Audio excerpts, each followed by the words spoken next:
Hello, everyone. It's Shane Lynn in the MacArthur Museum of Arkansas Military History, back with another interview in our Zoom, virtual interview series.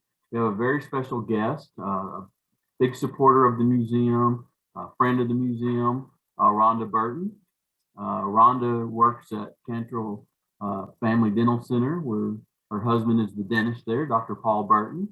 But we're actually, although we could get some probably good dental advice, we're going to actually talk about something else that she's involved with. She's the founder of the Arkansas Paranormal Expo, which is a fundraiser for our museum, and we'll be talking about that, as well as she's the co-founder of Arkansas Ghost Catchers, which provides services to the public, as also training about the paranormal. And she also works as an instructor at the University of Arkansas Pulaski Technical College, and where she teaches a class on the paranormal. We'll talk about that as well. So Rhonda, thanks for being here with me. Oh, thank you for having me. Doing this interview. We mentioned that you are involved in the paranormal. How did that come about? How did you get interested in that? Well, like most people, their grandparents or grandfather, my grandfather loved to tell ghost stories. He was actually telling me about the lights, the garden lights, when I was little bitty. So, it's been around a while. But my mother got a subscription to Fate magazine, a 1-year subscription to Fate magazine. It had everything in it, and I was just out. And this was in the late '60s, and I was just hooked. I mean, I loved everything because I had everything in it: UFOs, Bigfoot, everything. So yeah, it was a lot. That's what probably wheeled me in, but I really didn't start actively doing it till, at later years. I'll just put it like that. Right. And so tell us, what is a typical session that you do if someone calls you up and asks for an investigation, or how does that work? I really talk to them several times. I don't really commit to going to private homes anymore. More so, I enjoy the historical locations. The private homes is a little bit more riskier these days because of TV, because of the programs you see, and right. And it's a little bit of, it can be unnerving because we are an all woman group, so you really have to be careful with that. But let's say you go to like our building, for instance. You've done some investigations here. Right. Can you talk our audience through what that entails and how that works? We do a lot of research we talk to different people that work at a location or live at a location. We find out what's happening, the experience that's had, maybe in the history of the location, what's happened in the house or the business or around the house. We get all that information down, and I really do enjoy. I like to have the names. I know that everybody wants it to be a trick. You don't say the names, but I really want to know the names of the background of the house itself. So it helps me in my work, what I do. And so what are some of the tools or things that you use in your work? Oh, we've got a Connect system that, it shows you the stick figures that when there's a possible spirit around you, it shows the stick figures in the background. I'm sure everybody's already seen that on TV, but we do have that. We do a lot of video photography. We have the K2 meters, and really what I do mostly is the EVP sessions or the electronic voice phenomena, capturing the spirit voices. So that's what I do. But most of the other girls, all of them, have a job to do, and they do it. And they have the equipment, their own equipment that they work with. So. Right. Well, I know you have done investigations at several historic buildings here in Central Arkansas and around the state. And since we were talking about the museum, can you talk about some of your investigations here at MacArthur Museum and what your team has discovered and some of your experiences here? Yeah. We've come there so many times. My very first investigation that I ever attended when I got involved with the paranormal was at MacArthur Museum. It was an open investigation. There was about 50 people tromping all over the museum in the dark. And it was like, this is not what I really thought this was going to be about. So it kind of blew my mind about, and that's one reason why I went out on my own, was because, you know, I had a vision of what I wanted to do. But some of the things that we've captured, probably one of the biggest things that happened to me was in the piano room, or the aesthetic room. I had equipment on the piano, and I was doing an EVP session, and the equipment, the digital voice recorder, was knocked across the room. Everything shattered. It just was knocked off the piano and scattered across the room. So that was probably one of the most one that it really didn't physically affect me, but it did, you know, watching it fly across the room, you kind of stop and wonder what's going on. The tower is very, you know, you get a lot up there. I get a lot of EVPs up there. And the EVPs are electronic voice phenomena. That's the voices of spirits that come through. A basement is probably, I'm going to say the basement is the most interesting room in my active room. I believe that they stay down there, which is where you're at right now. Right. But you know, I think that because it's so much activity upstairs, I think that they are more downstairs, but probably one of the most that affected me just recently was down in the basement. So, you know, the physical, when they affect you physically, that's one of the most, probably the scariest thing that can happen to any investigator, is when you're physically affected by what's going on. And so the basement did have that for me. You know, we have had visitors come into the museum, and I can remember one time a lady started up our staircase, and she stopped and she felt something, and she said, "No, I can't do this. There's too many ghosts here." And she left the building. So Yeah. she obviously felt something. Yeah. We had another gentleman who said he was pushed on one of the staircases. He physically was moved. Right. So I know you have investigated here, and we've had other groups, and according to all of the paranormal investigators, we are indeed a very haunted location, museum, Right. like many other places around Little Rock. Right.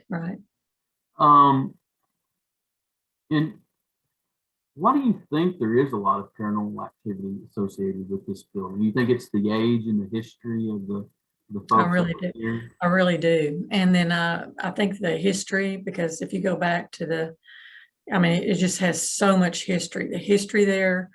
And then right now, I think it's what the museum is about, military history, all the things you have in there, the artillery, the Jeep, you know, everything that's in there right there, the uniforms, they belong to someone at some time. So, you know, and tragedy, that's a lot of tragedy involved in those items. So I'm going to say that right now, what's happening is tied to what's in the museum right now is the exhibits, I think. In fact, some of the voices and things that you have recorded and experienced, you believe one is a soldier, right? Right. Yes. Sarge. Yes, Sarge. Yeah, he did come through one time. He said his name was Sarge. So. And you actually teach a paranormal class at Pulaski Tech, the Ghost Hunting 101. Are you going to be still doing that? Right now we're on hold, but I'm hoping to hear something soon. Okay. I think everybody's starting to open up now and being a little bit more confident that they can go out. So if we do have it, it will be in October, just like. And you've been doing that, what, about 7 years? I think 8 years now. Yeah, 8. Sure have. And I know, because on occasions when you brought the class here to the museum, you were full. That class is full. You always have a lot of folks that are interested. Yeah, it's a community class, and we have a lot of people that come in, and then we have actually made 2 classes because it fills up so quick. So it's always a lot of fun, and just, you know, sometimes I try to think that people want to go a little bit deeper.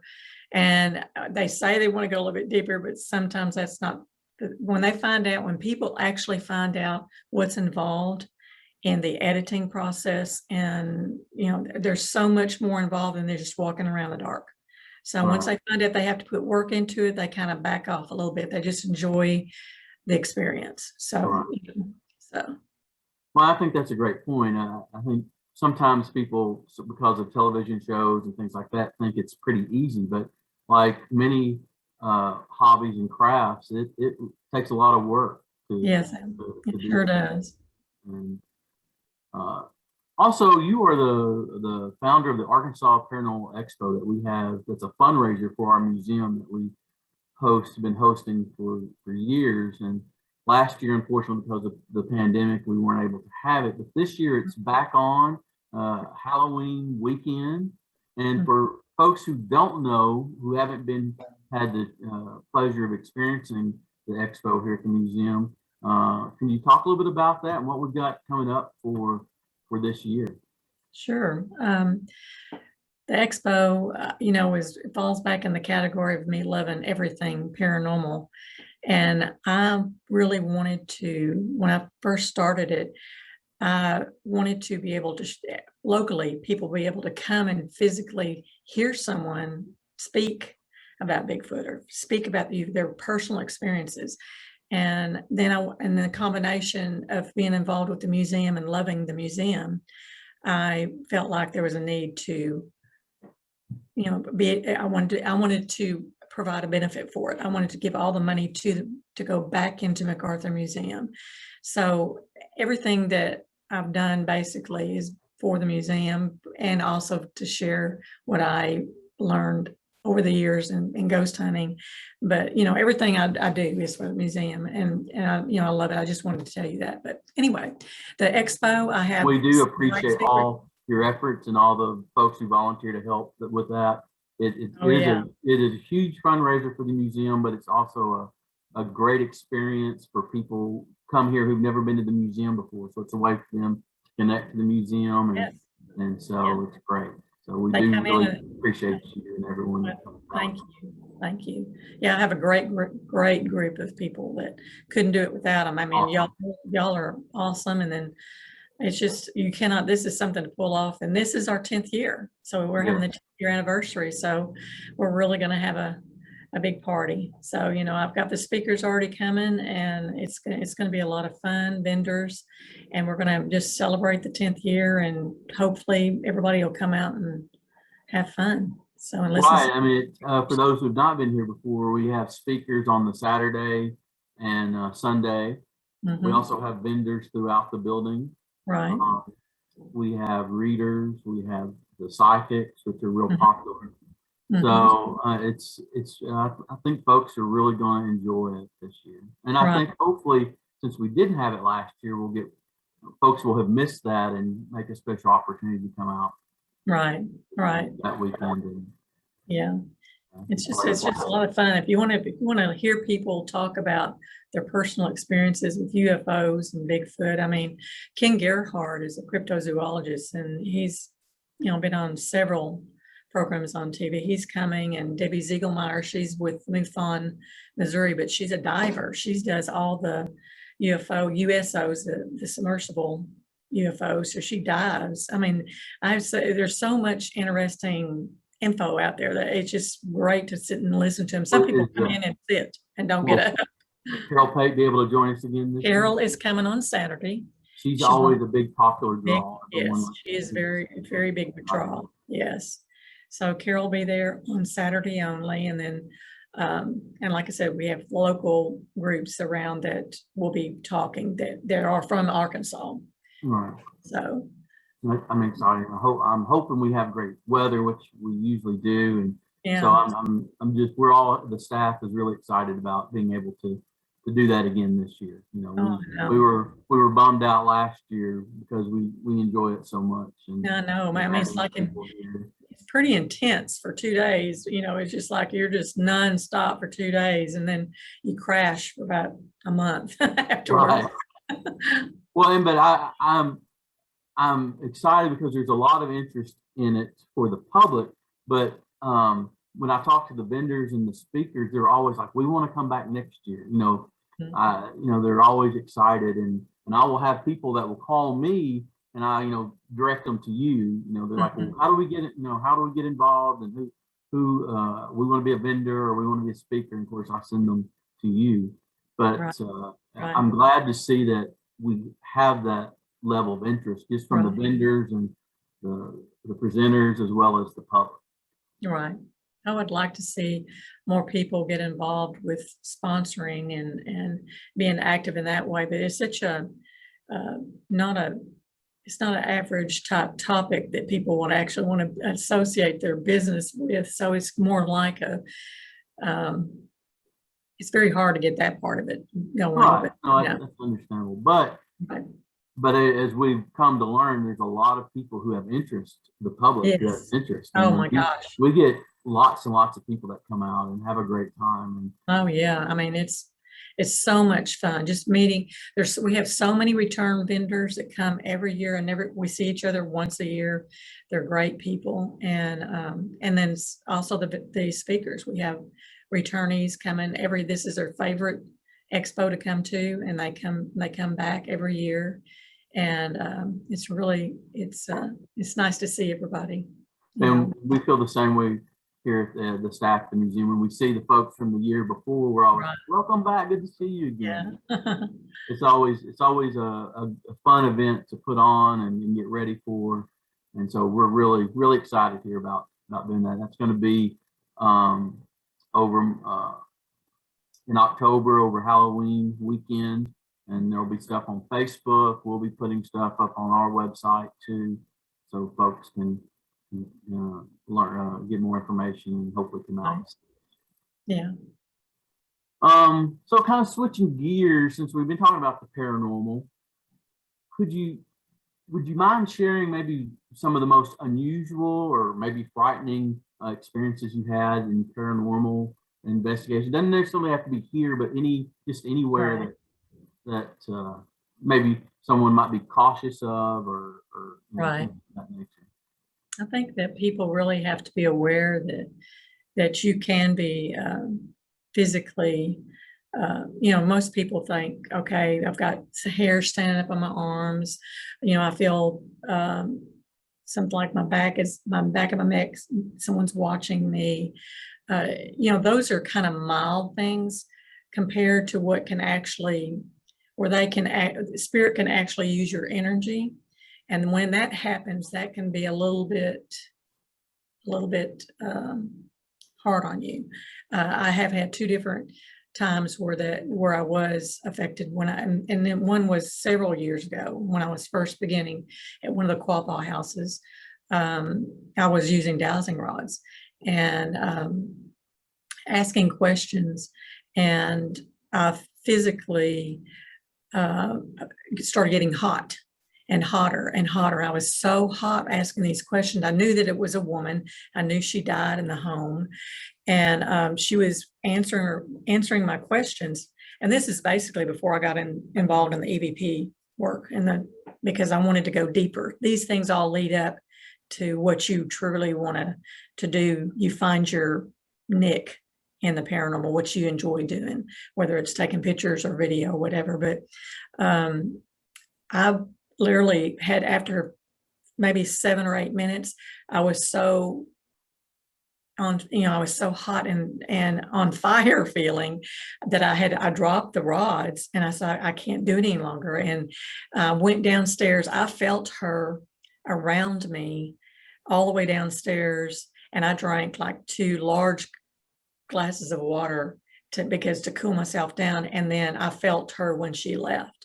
So that can be, and the same thing, I'm not going to say the same thing. That was the first physical, not just hairs on your arm, something that's affecting you deeply.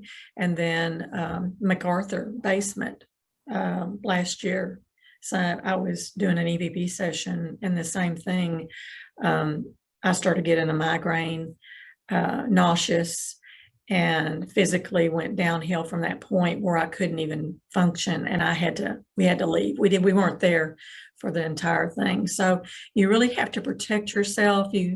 You have to know going in that possibly something could happen that's not going to be pleasant. And all it takes is one time for that to happen to you, and you have to be careful. So that's probably one of my strongest things I like to tell people. This is not fun and games. I do it for, I'm curious and I want to know, and it's more research for me, and that's why I'm doing the EVP that I do. And it's really, all it is a full circle. You're learning and you keep learning, and the more you learn, it keeps going around and around.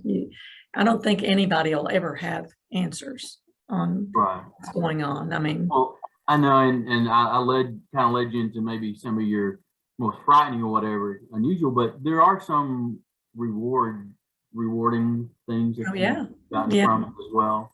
Yeah.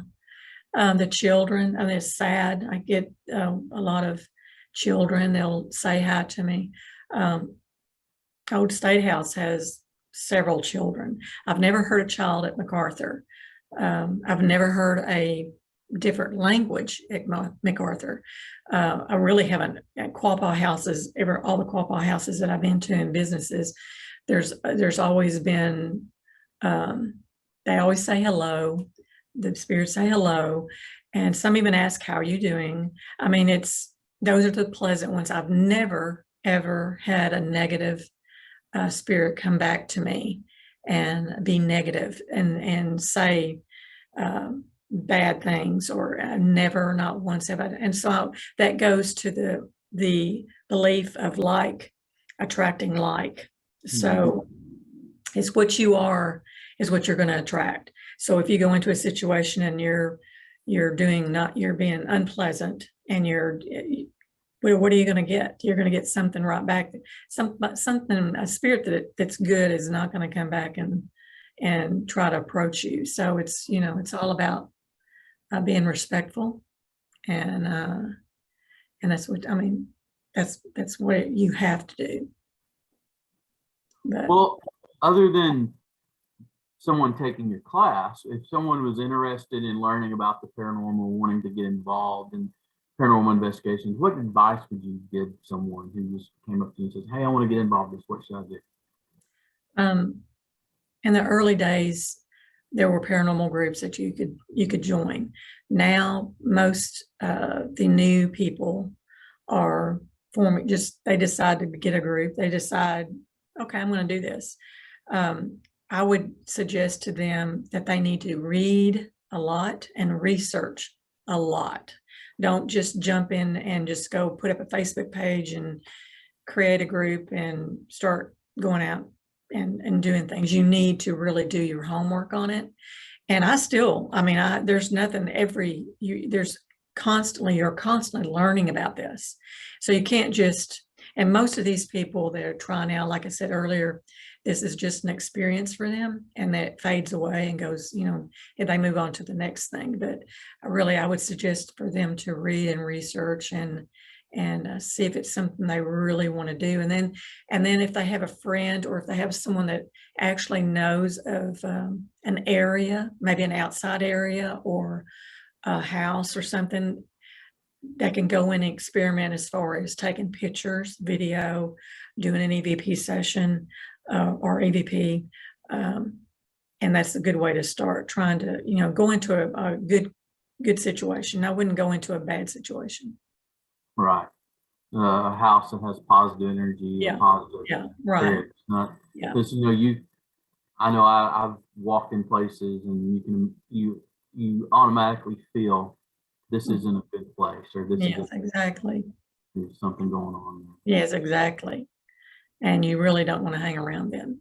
Right. So it's just, Exactly. Well, thank you so much for willing to come on and share information about the paranormal. And I really look forward, as I said before, I'm excited about our Paranormal Expo. I can't wait to see you and everyone. And it's going to be another great weekend. I know this is going to be a great year. I'm excited for the fall. The fall is going to be awesome. I hope so. Well, thank you very much. And we'll see you down the road. Okay, thanks. Bye-bye.